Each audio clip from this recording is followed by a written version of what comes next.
Hey, I'd like to welcome you to another episode of Mission Matters. My name is Adam Torres, and today I am in Brentwood, California, and I am so excited. I've been waiting to get my fellow co-author on the show, Elliot Kallen. We've done some other interviews virtual. We've done some other things, audio, video, the Zoom thing, all that. Finally, I was able to get him to come down from NorCal for an in-person interview. And today we got a lot to talk about. We're going to talk about his foundation. We're going to talk about our book that we co-authored today, which is called Driven: How to Elevate Your Success as an Entrepreneur, and a whole lot more. So first off, I just want to welcome my good buddy, Elliot. Welcome. Thanks, Adam. It's great to be here. We're finally in studio together. How do you feel? I love this. I could do this every day of the week. I'm saying, how do I get you down here more, man? We need you. Just pick up the phone. My wife's already told me that my ego's gotten too big to get through the front door. Got to come through the garage door.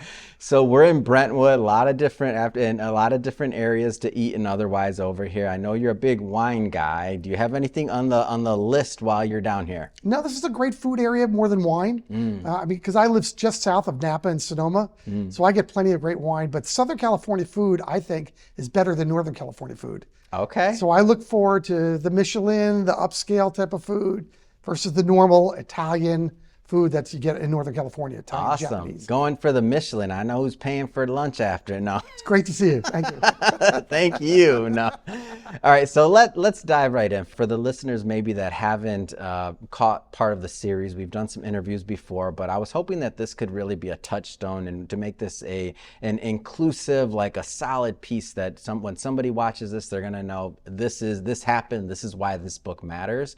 So maybe let's just start at the beginning and the ideation of even this concept of us coming together to write a book together. Like where do you want to start with that one? Well, it's a great story of how you and I got together because it's almost an accident. Yeah. So I've been wanting to write a book on motivation and success and entrepreneurship for some time. I've got 2 financial companies and a nonprofit, which do very different things and successful in their own rights. Yeah. But I know that entrepreneurs, and I'm an entrepreneur. I've started 5 companies now and sold 2 of them, and I'll finish selling all of them at some point. I know this is really important, and the journey of entrepreneurship is not Facebook and Amazon. It's a real high, low, up, down, bipolar journey in so many ways, and I wanted to write about it. And I think you interviewed me, somebody brought you to me to do something, and these outside services that put podcasters together. And we just had this great conversation. We found out that you like to do this too. And you felt that you had a really good story to tell, which is very different than my story. And I had a really good story to tell, different than yours. And together there would be a great story. And it's proven because Driven by Adam Torres and Elliot Kallen has been on the Amazon best-selling list for over a year now.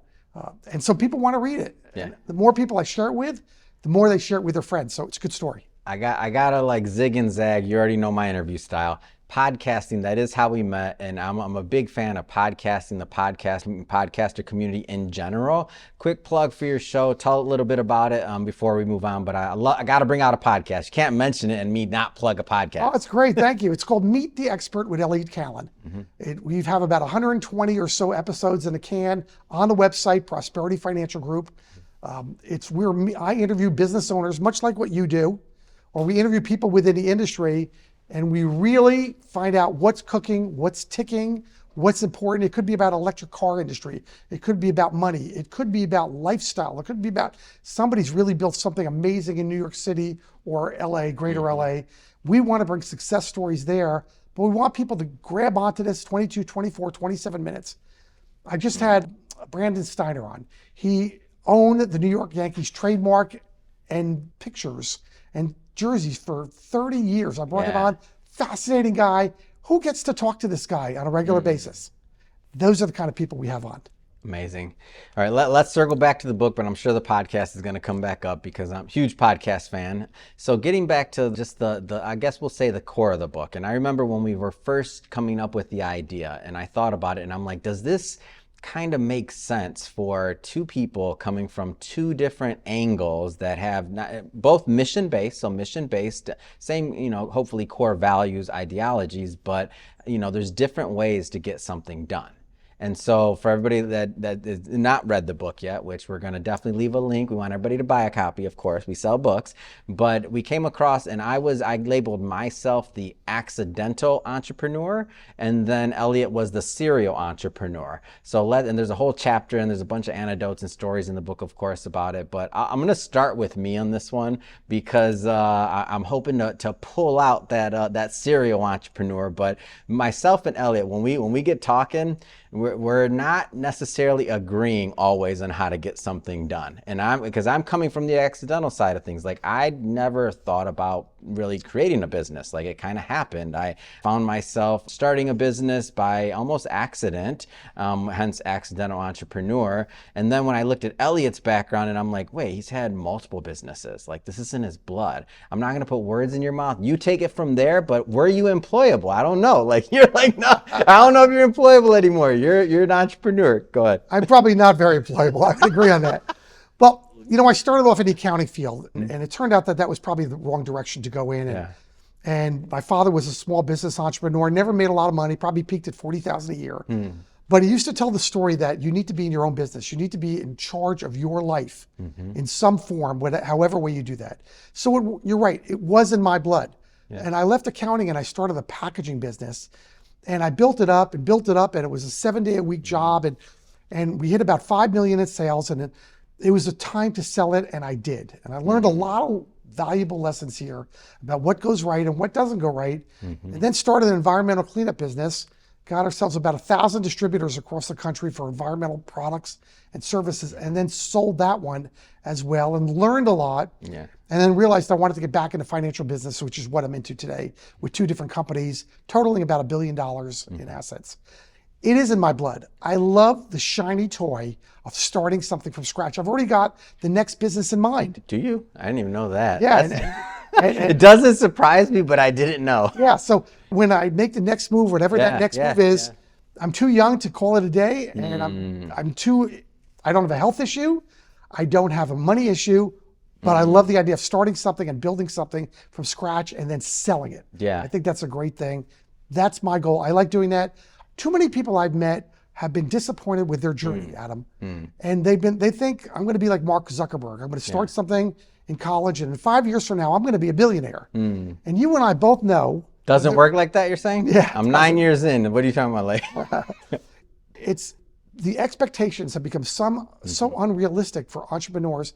It's a journey, and it's a complicated, difficult, sometimes life-changing journey, with your marriage changing, your relationship with your children changing, your family dynamics changing, because you have to put enormous hours and effort into moving that ship and righting that ship when it gets wrong. And that's the story I wanted to tell. Yeah, and mine being a slightly different, actually opposite side of it. When you talk about starting a business and then selling it and then starting another one or anything like that, terrifies me, Elliot. I'm like, if I did it, I can barely do this business. If I sell this, and then I don't even know. And I'm not even saying I do this well, but terrifies me. What would you say to those, let's say, other would-be serial entrepreneurs from your standpoint? And then I'm going to tackle the question from my side for the accidental entrepreneurs. Okay. But for your side, what would you say to the serial entrepreneurs out there that you'd want them to take away from the book and also just your lessons? I want them to know that, and they already know this, that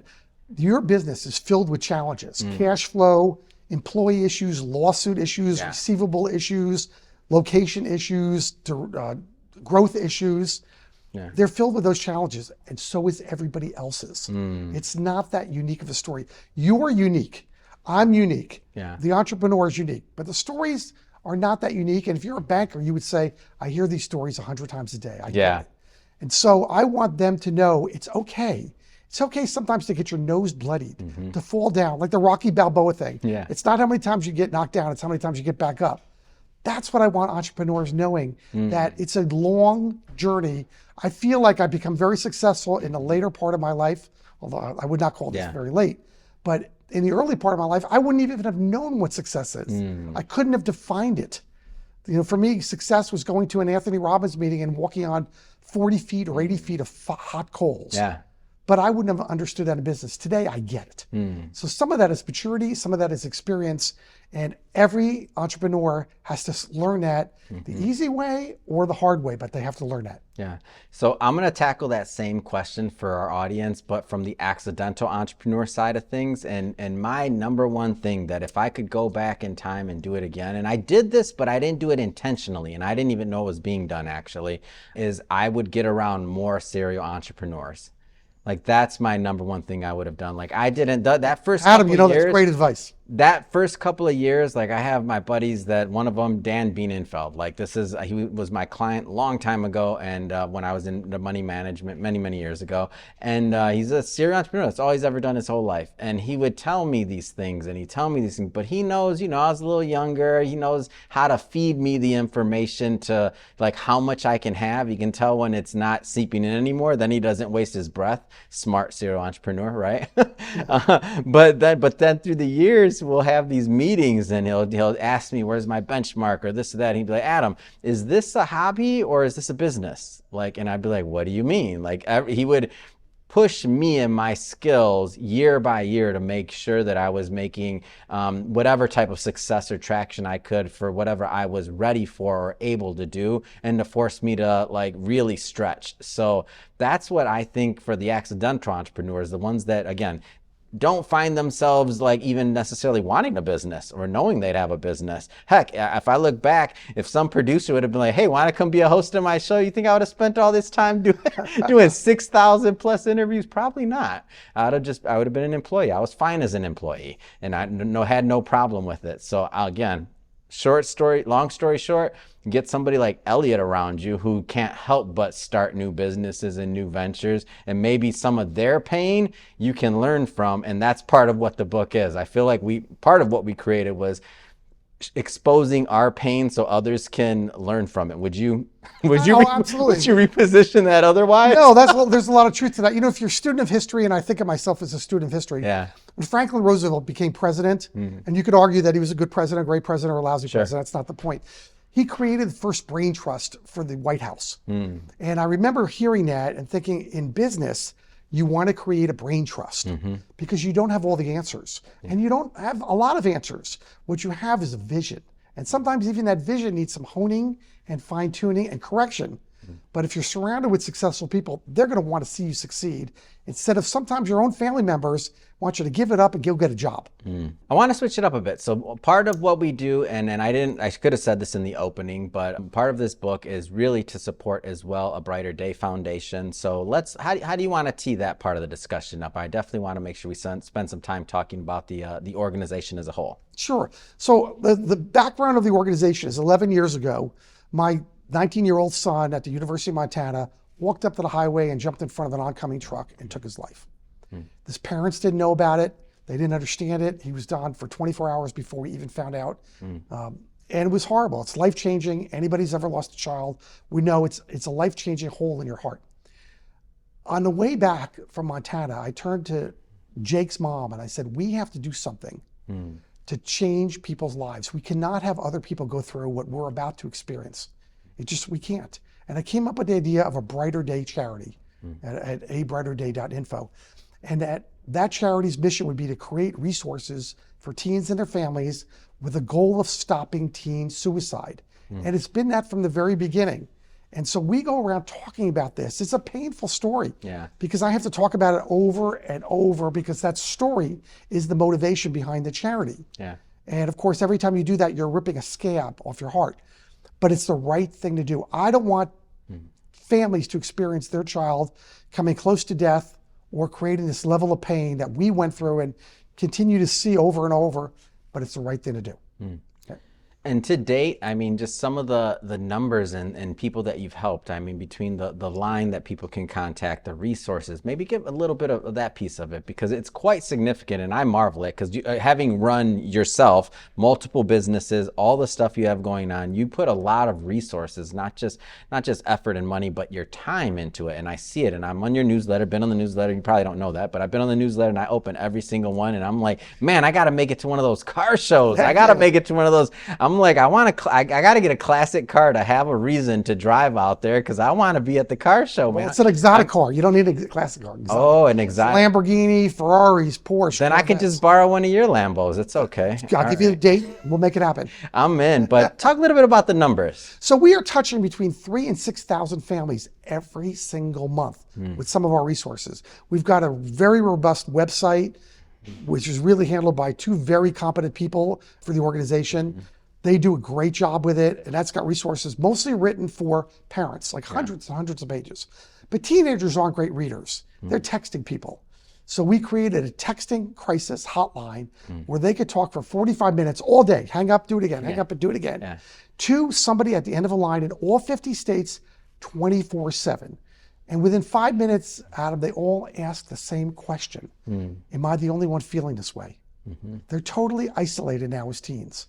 If that doesn't work, because some teens need to be in front of a counselor, in LA, for you to get your teen who's maybe cutting himself or herself, a private counseling session in Bel Air could take 6 to 10 weeks to get the appointment, which if you're a parent, you know if your child's hurting themselves or talking about it, that's forever. So we created, again, with a partnership, that we can get that person help within 7 days on a for-pay help. But here's what we do about it. It's for-pay help via Zoom with a licensed therapist, but we will pick up the first 90 days of all cost. Wow. Because we've been told through studies that most teens are over their crisis within 90 days, and we want to get over that. They can continue it, but we pay for that for the first 90 days.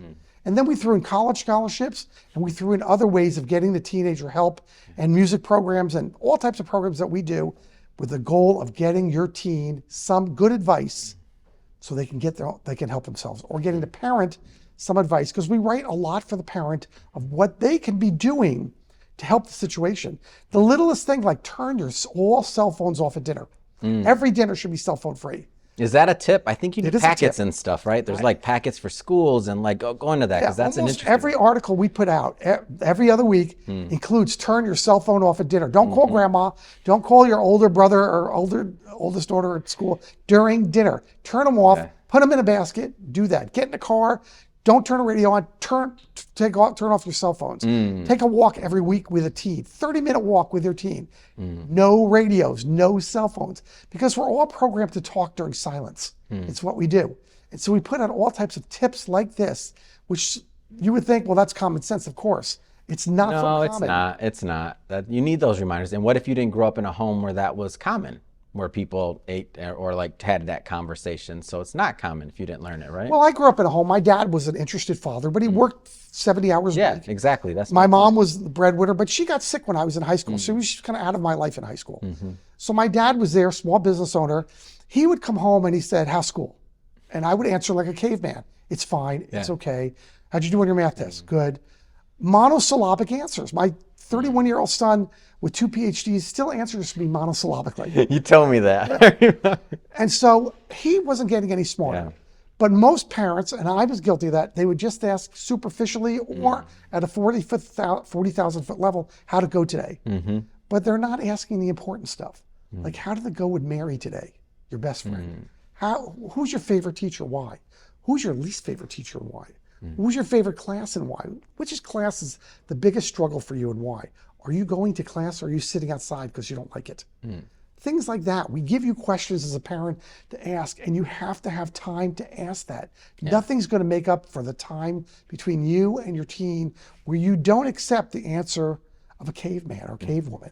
You really want to dig into it because you care, and you can create a non-judgmental atmosphere that eventually your child will answer you honestly, or at least talk about their friends honestly, because they know they're not going to get in trouble for doing it. That's a hard thing to do because you and I, especially as men, have been trained to fix things right away. Does your leg hurt? Great, let's go to the doctor. We got a cast on that. Yeah. But you don't want to do that. You want to just let your teen talk and espouse their point of view, even if you don't like it. Give them that opportunity.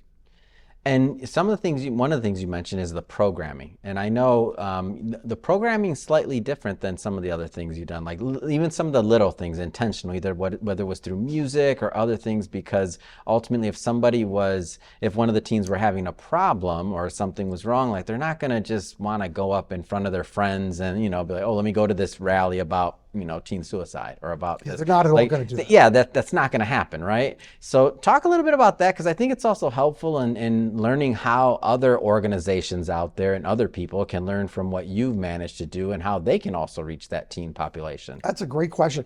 You have to have a program director or this doesn't work. You can't do it unless you're the program director.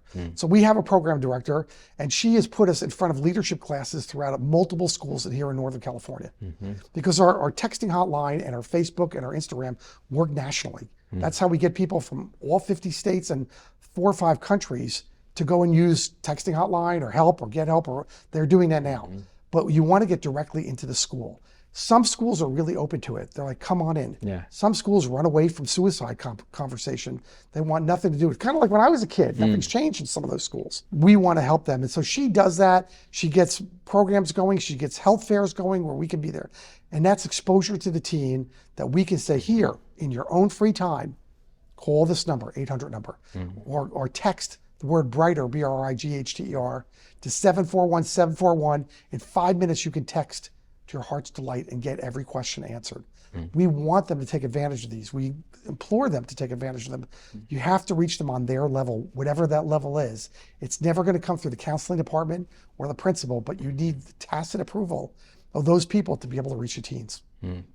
So one of the things that I'm super passionate about is I want other people to share their stories. I want them to create books. I want them to launch podcasts, whatever it is, blogs, whatever their way and use of expressing themselves creatively is, because I feel like everybody's voice deserves to be heard. Some people are gonna like my voice, and some people are gonna be like, that guy wears a tie, I don't like him, whatever. Some people are gonna like what you're saying, but it's something different about voice and just that human connection of sharing stories. I'm curious about yourself, and I've never asked you this question. So whether it's through Brighter Day, your business, other things, like what drives you to share your story? Like what gets you to, because it's not easy, and I've seen you've done it consistently over many years, and it's not always for a business reason. Like what drives you to do that? It's a great story. It's a super sad story. It doesn't have a happy ending at all. But the charity is changing lives. And I have letters from parents and a couple from teens that said, thank you for saving my teen's life. Thank you for getting my teen into this behavioral health situation, because we help out with personal recommendations as well. Anywhere in the country, we can probably find a place to put them somewhere if they need that kind of help. You're changing lives. So what I do of helping people with a better retirement with money or give it to the next generation is fabulous. But that's not the same thing as changing behavior that gives you a healthy life. It just isn't. It's still very good, but it isn't that. And so I wake up every day thinking, if we can just save a life or two, even this week, that's the difference of what you want to do. And so I'm motivated by changing lives and potentially saving lives. And I love that. It feels good to do that, but I know we're doing it. So that's, yes, what motivates me in the morning when I get up is to make a difference, is to be better today than yesterday and better tomorrow than today. Whether it's in business or in charity, that's that little voice on my right shoulder, comes from my mother, who was an Auschwitz survivor, that says you could do better today than you did yesterday, and you could do better tomorrow than today. And the other voice, Dad's voice, that says nothing replaces hard work. Put those two things together, I'm okay working 5.5, 6.5 days a week. I enjoy it. I love it. It doesn't feel like work at all. And so you have the two different sides. I like that, the two different voices. And I'm thinking, when you're saying that, I'm thinking in my head, I'm like, what for me? And I'm like, oh, you're right. Like one of them is like, I got to do it. And I feel like both voices help you depending on what side of the bed you're waking up on that particular day, right? Well, like, sometimes, I mean, it's hard. It's hard to get out there and do a show. Like, it's hard to do that consistently. You've been doing it for years. Yeah, I think there's a level of discomfort, of dysfunctionality, of schizophrenia. But we're not talking about that part of it, is it? The downside of hard work, here's the downside of those two things that I just gave you. The downside of hard work is my dad had 3 children, all 3 of them were workaholics. And for my mother's advice, it's the constant drive to do better. So status quo is never an acceptable place for me to be. And that's not a healthy thing either. But I like the drive. I'd rather be like that than sit back and be comfortable and said, okay. I'm never going to be okay. That's why I'm thinking of the next venture and the next venture and the next venture to change lives and make a difference. Man, well, I'm going to keep watching you because I don't have many more ventures than me. So if everybody's watching this, leave me alone. Oh, we might have to drag you into better No, success. no, Bigger no. success. I'll just ask some questions. It's fine on your next venture. Okay. So as we wrap it up, Elliot, final question on my end. What do you hope as people read this book, as they go deeper into the foundation, as they learn more about you and your story? What do you hope, whether it's a thing or themes, that you hope that people will get from listening and tuning into what you do? I'm hoping that if I were to pick a couple of themes from that book, Driven, it would be tenacity. It means the never give up, keep fighting, keep chipping away at the stone while you're making, a marble granite of David. Yeah. Whatever it is, keep doing it and wake up tomorrow and do it again. Because sometimes a statue looks like a rock in the beginning, and your business doesn't have a lot of form or function, but it begins to get that form and function, and that understand that there are probably 3 phases to your business life. And they're not all the same. It's the startup phase, which is most challenging, where you're working all the time to get very little, kind of like getting in a rowboat and trying to get it going up to full speed. And then the second one feels really good because, wow, I'm buying companies or I'm creating something. I've got cash flow. I'm sending my kids to college. And the third one is, now what am I going to do about it? Do I give it to my kids? That's probably not a good idea. Do I sell it? What's my cash out? And how do I go through life that this was worthy of my effort and I can enjoy the next chapter, the very big chapter that says, this is good and this has been a good journey. That's what I hope they get out of it. Elliot, how do people get involved with the foundation, and how do they connect, and how do they learn more? Great. Best way to do it is the website, abrighterday.info. My email address is Elliot, ELLIOT, at abrighterday.info. And my cell, which I give out randomly, and as long as I'm on the West Coast, don't call me 3 a.m, but it's 510-206-1103. Reach out, touch us, let us touch you. Perfect. And for everybody watching, just so you know, we'll definitely put the links and all that good stuff in the show notes, so you can just click on them and head right on over. And speaking to the audience, if this is your first time with Mission Matters and you haven't done it yet, hit that subscribe or follow button. This is a daily show. Each and every day we're bringing you new content, new ideas, and hopefully new inspiration to help you along the way in your journey. So again, hit that subscribe or follow button. And Elliot, man, pleasure. Thank you for coming on the show again. Thanks, Adam. This has been great. Much appreciated.